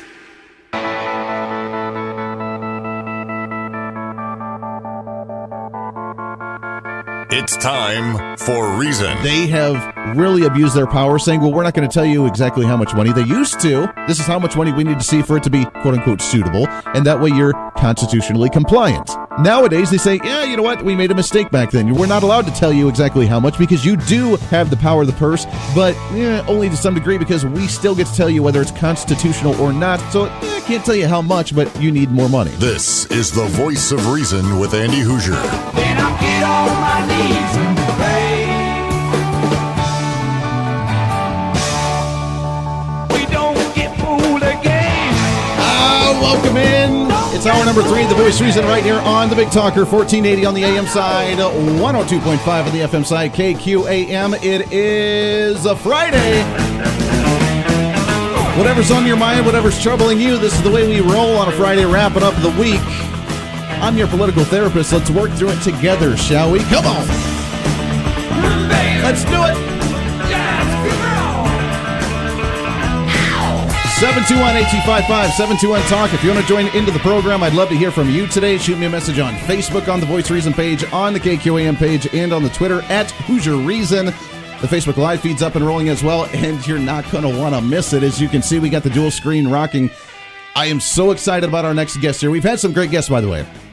Corey Lewandowski, David Bossie, President Trump's advisors, talking about their new book, Let Trump Be Trump. At the bottom of last hour, Congressman Ron Estes talking about the National Reciprocity bill that just went through the House, talking about wrapping up 2017. But this hour, in studio with us, I'm so excited. I have followed him for a long time. Former senator from South Carolina, former head of the Heritage Foundation, working with the Tea Party, working with now the Convention of the States. Senator Jim DeMint in studio. How are you, my friend? Andy, I'm doing great, and it's great to be almost home in Texas. I mean, in Kansas. That's right. Almost. No, almost. My dad is actually from Raymond, Kansas. I've never been there, but that's where he's from, so we're not too far from there right now. Hey, it's a beautiful area here. And also in studio, I got to mention David Schneider, Regional Director here with the Convention of States as well. Great to have you along, sir. Good morning. Great to see you again, Andy. Hey, I love it. I appreciate you guys coming in. You got into town just a couple of days ago. You had your event last night. To talk about what you've been up to. How does it feel being in Kansas? Well, I love being in Kansas, this whole area of the country. A little bit cold when we landed. That was a little bit of a shocker yesterday. But we had a great event over in Kansas City and Lenexa, and a lot of conservatives came in, some Republican legislators, and we just talked about this idea of how the states can save America. It's not too hard to get people's attention, Andy. All you have to do is say we're on an unsustainable course. Mm-hmm. Everybody nods in agreement. And then Washington is not going to fix it.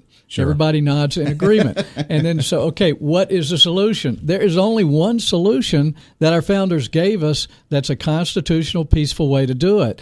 Sure. So we're headed towards the top of Niagara Falls, basically, as a country. So we're just trying to wake people up. I mean, I've been in the House, I've been in the Senate. No one fought harder than I did to kind of stop the growth of government, the growth of spending, stop earmarks. And I can just tell you, it's just no longer possible. Politically, no matter who we elect, for them to ever stop spending, deficit spending in Washington. No matter what you do, I've seen the debates lately with Ted Cruz and Bernie Sanders, and which is fun. I think that should have been the presidential debate last year, but it's fascinating to watch the two ideologues go head to head in that sense. And Ted Cruz has mentioned it, that the government, no matter what you do, is never going to cut enough spending to make it substantial. The only way to keep us even somewhat on track is to grow the economy with GDP growth and be able to use that revenue to try and keep up with the amount of spending that they want to do. What I'm explaining to people is the government really is like gravity. It's just constantly pulling for more power and money. I mean, it's true at the local and state level, but they have to balance their budget eventually because they can't print money. At the national level, it's really dangerous. Unless citizens step in, unless we, the people, are really vigilant, and that's what Thomas Jefferson and all our founders told us, unless the people are vigilant and push back, the natural progress of things is for government to gain ground and for liberty to recede. So that's why me and Tom Coburn and a number of others are traveling all over the country right now and just trying to get people's attention that there is a way that people and states can come in and restrain this incredible federal government. The states have the right to do so. It's our federalist system that we set up, the states. I mean, we're the United States. We openly admit that we want to be an independent state to some degree, but we acknowledge the federal government. And that's the way the system was supposed to set up. We're not a utopian where the federal government controls everything. And a lot of people have forgotten this mindset because that's the way, that was the norm back in the day. Yeah, you're exactly right. The biggest concern when they formed this country in the first place is the federal government would get too big and intrude in too many areas of our lives. And that's why when they put in Article 5, 2 ways that we could amend the Constitution, they believed the federal government would get too big and one day the states would have to step in and propose amendments to restore the original limits, because government just tends to run over rights over a period of time. So this is something that was expected. It's in the Constitution, and there's nothing risky about it. What is risky, Andy, is not doing anything. I mean, if we don't do anything, if we keep doing the same thing and expecting different results, and I've been guilty of that. I mean, I thought if I just worked real hard to elect more good conservatives. I started Senate Conservatives Fund. We came out and got behind people like Ted Cruz and Mike Lee and Rand Paul and Pat Toomey and folks who were really fiscal hawks. But once they get on the inside, most of them there's just no support for them. There's on a the glass inside. ceiling. I mean, it really is. And if someone like Ted Cruz, who really holds his ground, I mean, every day they're trying to cut his legs out from under him. And I'm not talking about the Democrats. I'm talking about, and he keeps being, why is he obstructing this or that? And he said, I'm just doing what I promised in my campaign. And actually what every Republican promises in their campaign is less government, more freedom, balancing the budget. But very few of them do it once they get there. Oh, and that's tough. And you've been in that seat, and as you mentioned with Ted Cruz, I mean, just the feeling of it. Describe a little bit of the inside works of Washington, D.C. in that sense.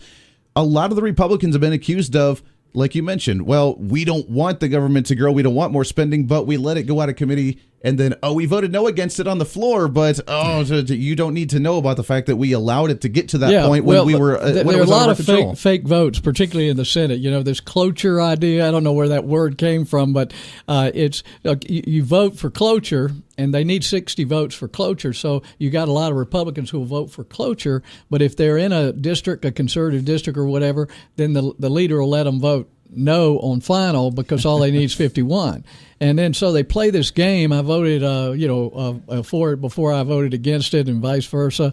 People really have a hard time figuring out who's doing what in Washington. But I can tell you from being there, once you're elected, and I came from a conservative House district when I first was elected to the House. The people back home expected me to do conservative things. but not inside Washington. Once you get there, your own party is basically pushing for more spending or more corporate loopholes. The media will, basically call you mean and hateful if you ever vote to reduce spending in any way. All your constituents who come to see you want something, more money for roads or schools, and if you push against the grain, then even your own party is making it hard for you to get reelected, making it hard to raise money. Sometimes they'll redistrict you in a way that makes it hard to get reelected.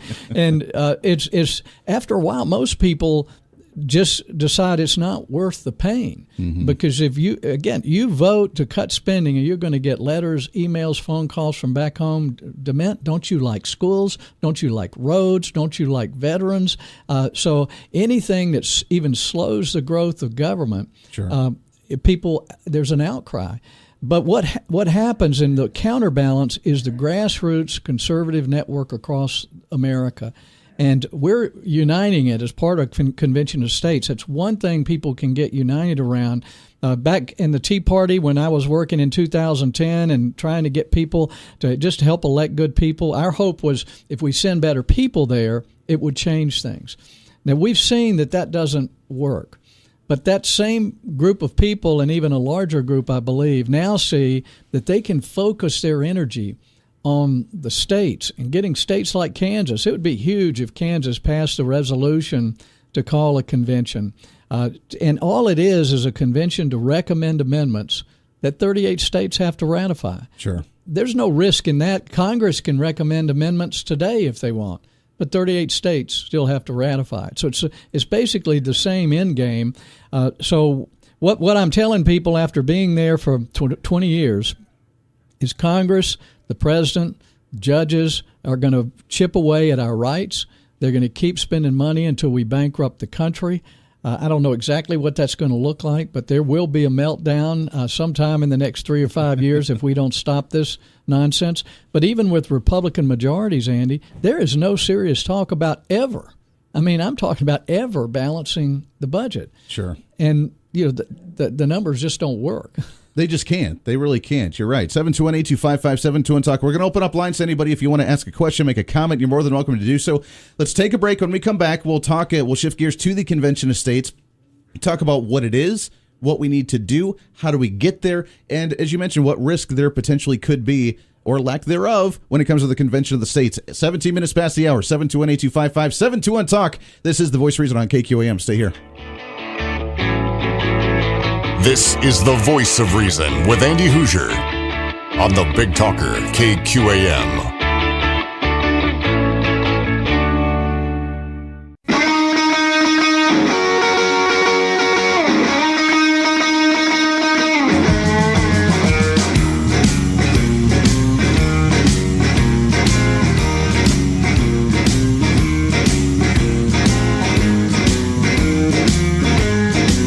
Welcome back into The Voice of Reason right here on the Big Talker, KQAM. Great to have you along today on a Friday. Wrapping up a week. What a week it's been. Just a reminder, I'm going to be out next week. I'm heading back to Ohio. Have a little fun out there, visit the family. We'll have some great guests in studio for you next week. I will be here Monday, though. I will be here Monday getting you set up and staged for the week. 721-825-5721. In studio with us, David Schneider with the Convention of States and Jim DeMint, former senator, Heritage Foundation, Convention of States, Tea Party, all around conservative asset to the conservative movement. We love it every step of the way. And let's get into the Convention of the States. First off, David, talk a little bit about where we're at in the state of Kansas. We've talked to Mark Meckler quite a few times. We've talked with a few of the local guys that are running this, and it's a great movement. We're starting to make people aware. Do you think we're seeing any progress? Yeah, I would say so. 2 years ago, we got this to a vote here in the state of Kansas, and we were just 7 votes shy of passing with a supermajority, which is required here in the state of Kansas. We have to have a 2/3 majority to get this through the Kansas House and the Kansas Senate. Last year, we reintroduced again, but we didn't even get out of our House committee. We were a couple of votes short coming out of there. Some misinformation was prevalent about some of the risk, and I think we're going to talk about some of that here in just a second.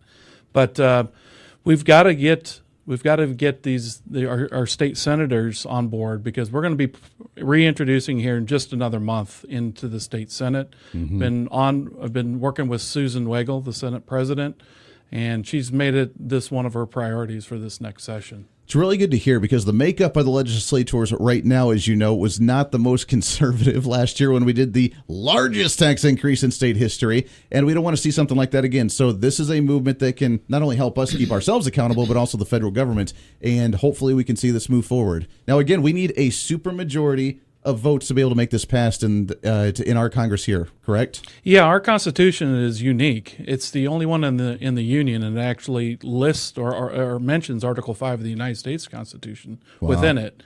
In 1974, we had a big major rewrite of our Constitution, and at that point, they made this change to the Kansas Constitutions, which required a 2/3 majority for any Article 5 action for the United States Constitution. So that's proposing a convention or ratifying any amendment that comes back from either Congress or from a convention. It requires a 2/3 majority to go along with it. It's going to be tough, but they used it to override the governor's veto last year, so it's possible. It's plausible to actually make happen. Senator, talk about the risks of doing it. As you mentioned, there seems to be no risks because, hey, you need 38 states to be able to ratify something to actually make it happen. And everything that we do at the states, which, by the way, is going to be very difficult to get 38 states to actually agree on something. But once we do, all it does is affect what the federal government's allowed or not allowed to do. Exactly. The real risk, as I mentioned before, is just not doing anything. It's just continuing to allow the federal government to move towards bankruptcy. I mean, we know it's going to happen if you keep spending more than you're bringing in. We just don't know when it's going to happen. And that'll affect all of us. And the 2008 subprime crisis will look small in comparison to some kind of international monetary failure. So I'm really worried about this. And so I'm working on this all over the country because I think within the next 2 or 3 years, we need to get this done. Some folks say that if you call a convention of the states, that it could be a runaway and all the delegates could come and they could come up with all kinds of amendments that would take away our Second Amendment rights and our freedom of speech. And that's just not possible. I mean, it is possible for a judge or a Supreme Court to take away your First Amendment or Second Amendment rights, and they've been chipping away at that.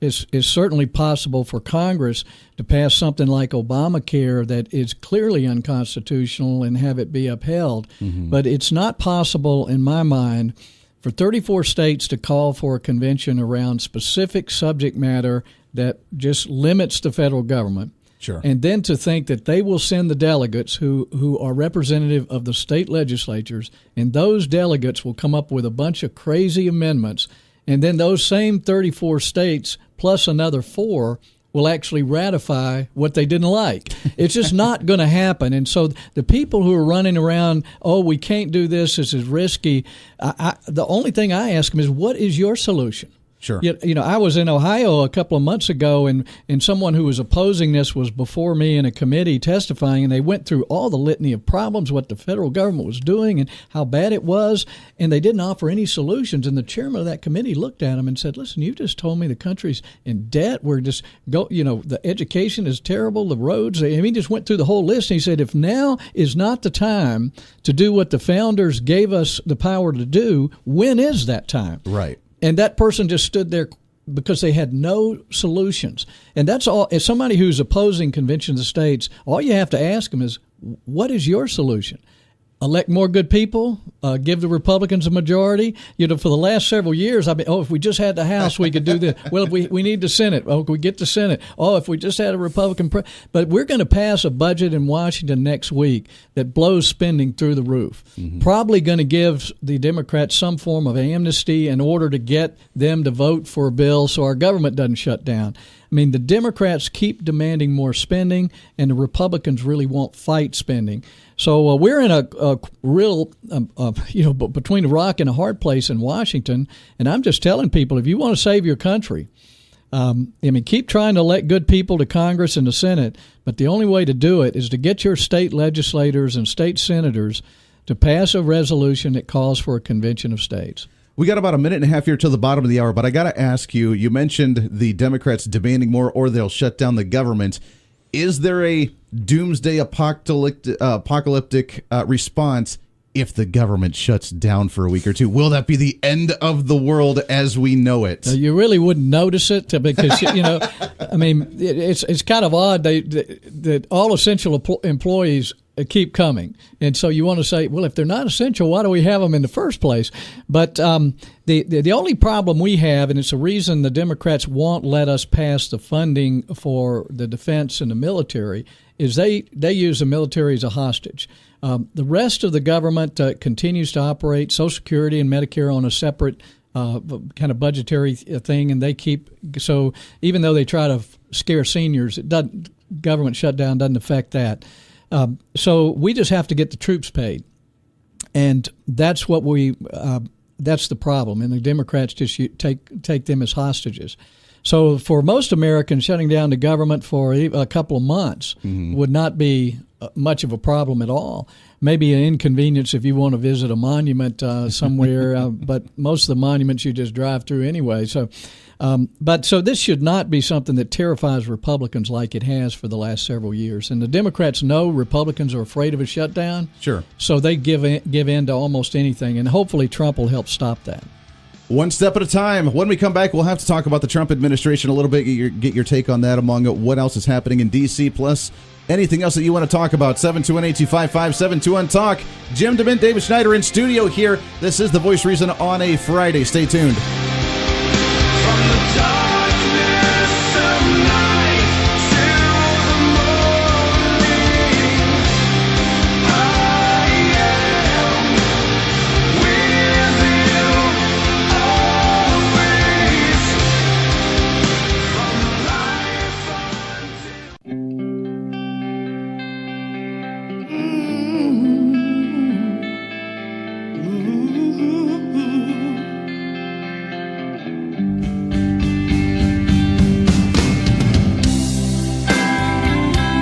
Listening to The Voice of Reason with Andy Hoosier. Right on! Let's do it! Rock that world! Rock that world! Give him a call at 721-TALK. That's what we do here on The Voice of Reason. Welcome into it. Wrapping up the show today. It's an honor to have you along here as we get into the Christmas season. And great guests in studio right now, David Schneider with the Convention of States, Jim DeMint, former senator, and so many wonderful things that he's done. I got to ask you, just coming from Washington, D.C. and following the current events with President Trump, which, by the way, beforehand, let's say back in the primaries, did you ever think Donald Trump would be president of the United States?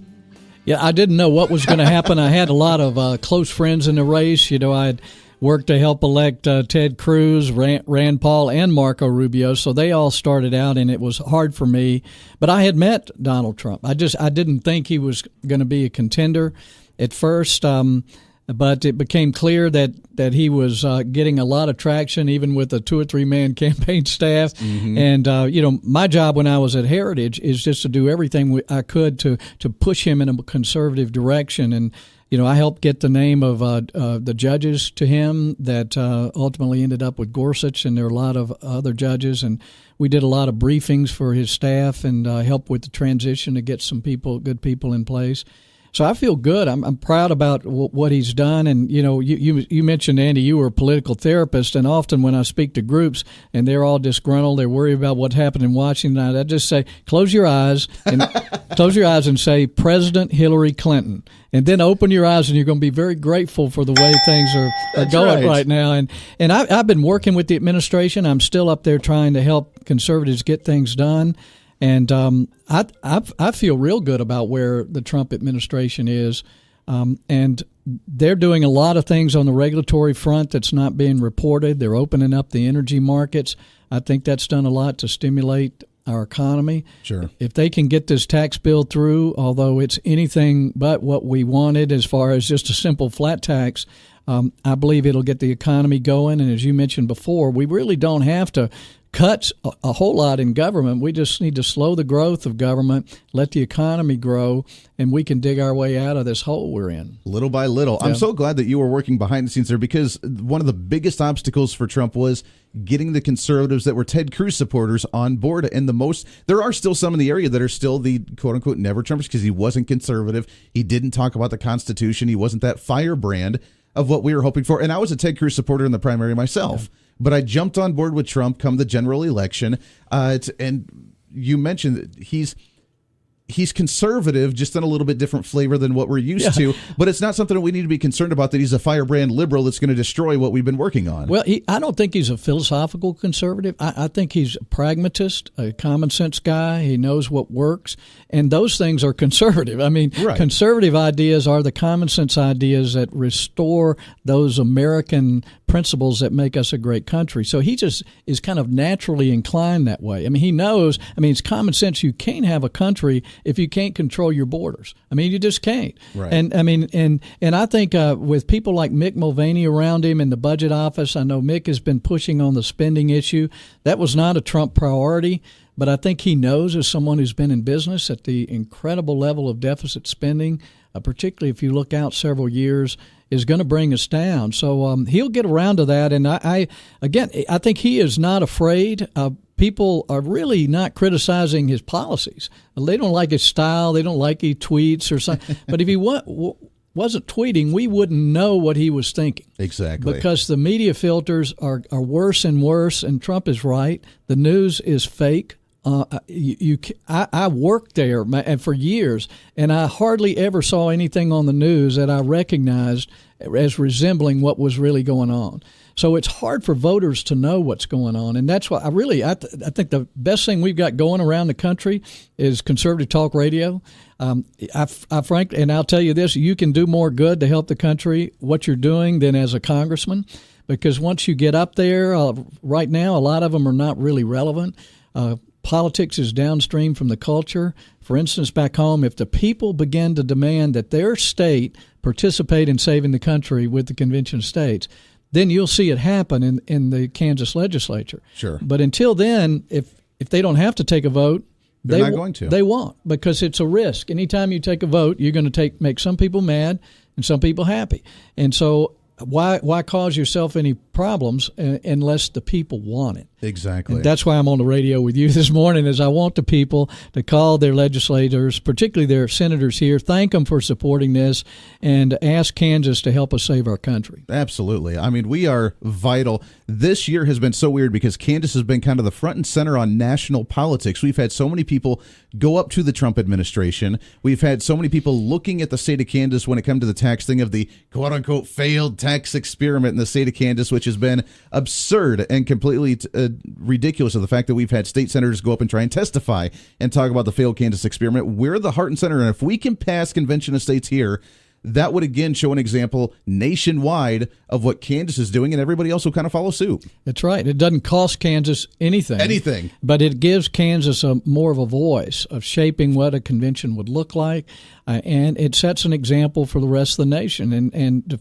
particularly if you can pull it off with a supermajority, and you do have a supermajority of Republicans here.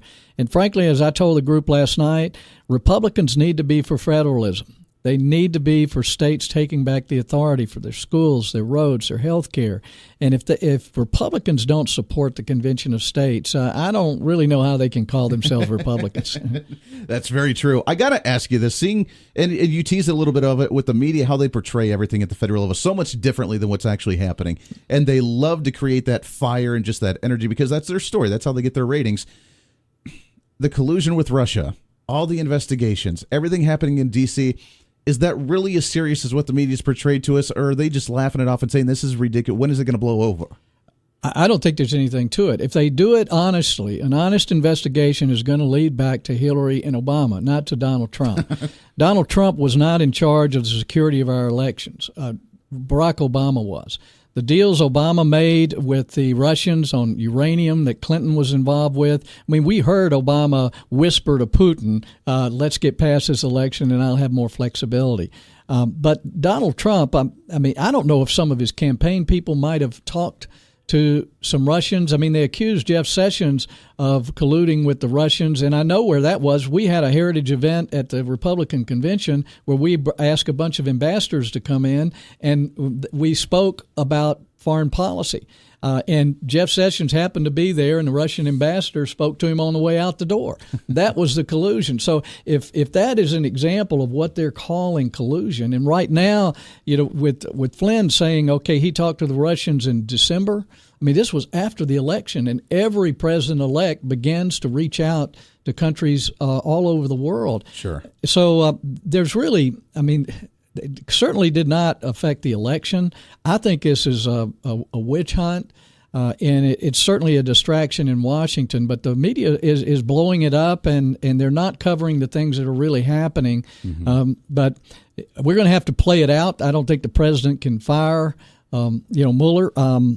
He's got to let this thing play out. But I think if it plays out honestly, it's going to lead to a lot of corruption within the FBI, and it's going to lead to Hillary Clinton and Barack Obama if there was ever any collusion. Because think about it, Andy, Russians would be crazy not to want Hillary Clinton to be president. I mean, she restored their national prominence. Obama, basically brought Putin back onto the national stage, showed such weakness that it made him a player in the Middle East again. And so the Russians got everything they wanted with the Democrats. And Trump, they knew he was a tough guy and would push back. Right. So anyone who tells me the Russians wanted Trump to be president just hadn't been paying attention. Just not a little bit. Yeah, just a little bit there. How important of a role does the Heritage Foundation play at the federal level? What kind of influence do they have up there? I don't know what they'll do now. My philosophy is that think tank is not enough. That we really needed to lean in and get involved, that we needed to provide names for the next administration, vet a lot of conservatives and get them in the administration, put policies forward, and actually try to influence the outcomes of policy debates on the Hill. Sure. I don't know where they're going to go now. They've decided to go in a different direction. I'm still working on the Hill, helping conservatives develop a consensus on what they want to do and how to get it done. That's where you get your leverage, and that's where we've had our weakness in the past of conservatives going in all different directions. So we're going to keep working in Washington. I think we can help around the margins, maybe get a little bit of a tax cut, maybe do a little bit on regulations. But it brings me back to where we started. They're not going to fix the problem. They're never going to balance the budget. Exactly. The federal government is never going to give Kansas the right to control their own schools. Kansas will have to fight for it.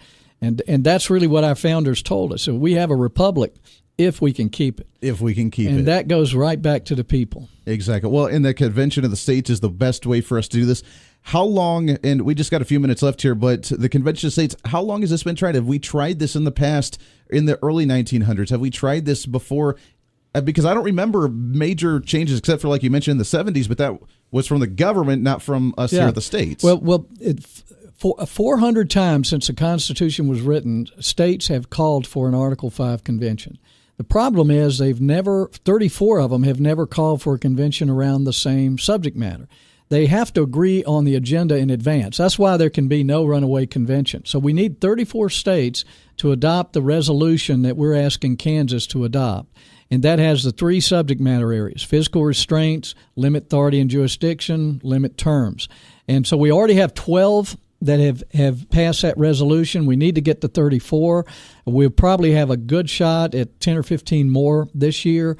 So our hope is within 2 or 3 years, we'll have some amendments ratified. And then I hope states will meet every 2 years to review what Congress has done, what the courts have done, because states have the authority to push back and keep the federal government accountable. Boy, wouldn't that be nice? I'd love that. David, with the region here, I know that we've got a lot of supporters around this area. We've had a few of them on the show here. So we mentioned, talk to Mark Meckler. It's beginning to grow in the state. More people are becoming aware of this, which is big. How can we get involved with the local movement of Convention of States? Well, I was a lone voice 4 years ago here in the state of Kansas. So it's wonderful for me to hear that you're hearing from a lot of other grassroots support. The best thing you can do is go to conventionofstates.com and sign our petition, sign up to be a volunteer right on our website. We got a brand new website that was just launched this week. It's very dynamic. We're going to try to get a lot of local news on there as far as things that are going on within Kansas. Very good. And if you sign the petition, you're logged in there, you'll get the updated Kansas news in real time. So It's a dynamic page. Go there. You'll find all your information. If you want to do research, we provide a library of all the history and everything else, the questions that might be out there regarding this subject. So conventionofstates.com is the major resource. Conventionofstates.com. Go there, check it out. Even just to get more information, you don't have to sign up or do anything right away. Just check it out. And I know as a conservative or even a moderate Republican or even a Democrat who may not like the way the Democrats have gone, you have an opportunity to do so. Jim DeMint, you're going to be speaking at the Wichita Pachyderm Club today. It's going to be really exciting, and I hope everybody comes out and sees that as well. Well, I look forward to seeing folks. And Andy, thanks for having me. I appreciate all your listeners. And just remember, America is built from the ground up. It's based on individual citizen involvement, vigilance, and we can make a difference if we all get together. Oh, we can do it. Check it out, the Wichita Pachyderm Club today. Kansas, greatest state in the nation, except for maybe, of course, South Carolina, right? That's right. Enjoying it. Merry Christmas to you. Thank you so much for coming in. It's a great honor. I followed you for a long time and what you've done, the work that we've done as conservatives. So thank you so much for coming to studio with me. Thank you, Andy. Good to be with you. Good to be in Kansas. Always a pleasure there. Appreciate it. 48 minutes past the hour. Take one more break. Wrapping up the show today. This is The Voice of Reason on KQAM. Stay here. This is The Voice of Reason with Andy Hoosier on the Big Talker, KQAM.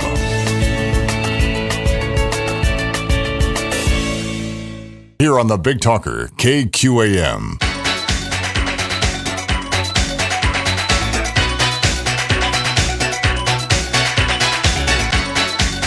Welcome back into the Voice of Reason. Boy, coming down from that one. Thanks again to Jim DeMint coming in studio with us. How cool is that? Followed him for a long time, advancing conservatism for a long time, and we really, really appreciate that very much so. This portion of the Voice of Reason brought to you by the Inman Harvest Cafe. It's Friday. It's a free-for-all Friday. It's also, we cannot forget, now that we've got all excited about the day, now we're hungry, and it's Fried Chicken Friday. Katie is on the line with us here. Katie, you guys are getting ready for some fantastic, picnic food that we can do indoor picnicking today with the beans and the meatballs and the fried chicken.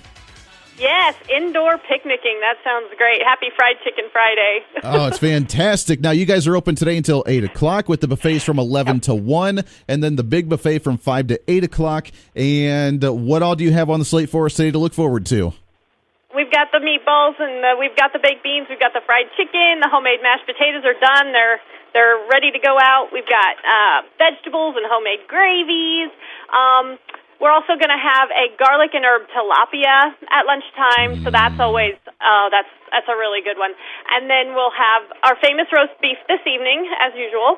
And we like to slow roast that a really long time, so it's roasting. And then, of course, in the evening, when you come from 5 to 8, the buffet comes with pie, because Friday is Pie Day. Very good. And so I'll just give you a rundown real quick. We've got coconut cream, cherry cream cheese, caramel apple, custard, rhubarb custard, chocolate with meringue on top, and a coconut with meringue on top. So those are our choices. And, of course, if you come, you should pick your pie out first. Yes. Because your slice, your perfect slice of pie. Everybody's got their own perfect slice of pie. And if you're looking at it and you're staring at it and you're very excited about it and then you go to get it and somebody else, your perfect slice of pie and their perfect slice of pie was the same one. Oh, could have been the same one. Yes. Yeah. Get it. It's the free slice of pie with the buffet from 5 to 8 o'clock tonight. And you're right. You don't want to miss out on that. It's it's going to be such a big day because everybody loves, it just sounds like just a wonderful, wholesome food, especially with it being cold outside. I do not like this cold weather anymore. I know, but you know what? It's only cold until you get, to your car, and then you drive here because it's warm, you've got a heater, and then when you get out of your car, it's only cold until you get to the door. Exactly. Then you can warm up with it. Again, It's the buffet from 11 to 1, the big one from 5 to 8 o'clock tonight. It's Inman Harvest Cafe, downtown Inman, just north of Hutchinson, 112 South Main Street. Katie, you guys enjoy today. It's going to be a blast. It's going to be so much fun, and appreciate you coming on. We'll check in with you guys again next week. All right. Thanks, Andy. We'll talk to you then. Very good. Appreciate it, Katie, there with the Inman Harvest Cafe. Give them a call, by the way, 620-585-6925 or online at the InmanHarvestCafe.com. Again, InmanHarvestCafe.com. Check them out. They got the buffets today. You're not going to want to miss it. Now, normal days, Tuesday, Wednesday, Saturdays, they are closed, or they close at 2.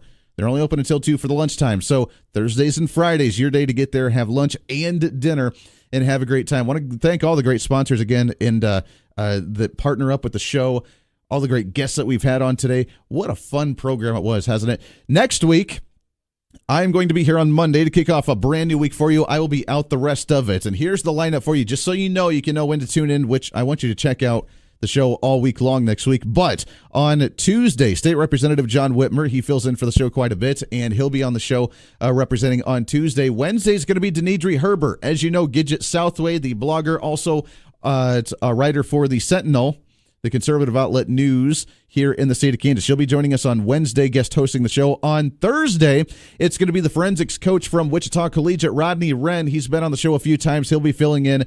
And on Friday, Sedgwick County Commissioner Jim Howell. So a great lineup of wonderful guests for you next week. It's going to be a lot of fun. And I think they're working on a lot of guests on themselves. So along with them hosting, they're going to have some wonderful people to talk to. You're not going to want to miss it. I know it's the holidays and you're starting to die down a little bit and calm down, but this is important stuff. We are a month away from the legislative session. We are going into midterm elections. We're going into the gubernatorial race. It is going to heat up before you know it, and it's going to blow up. It's going to be huge. It's going to be bigly. We're not going to want to miss this at all.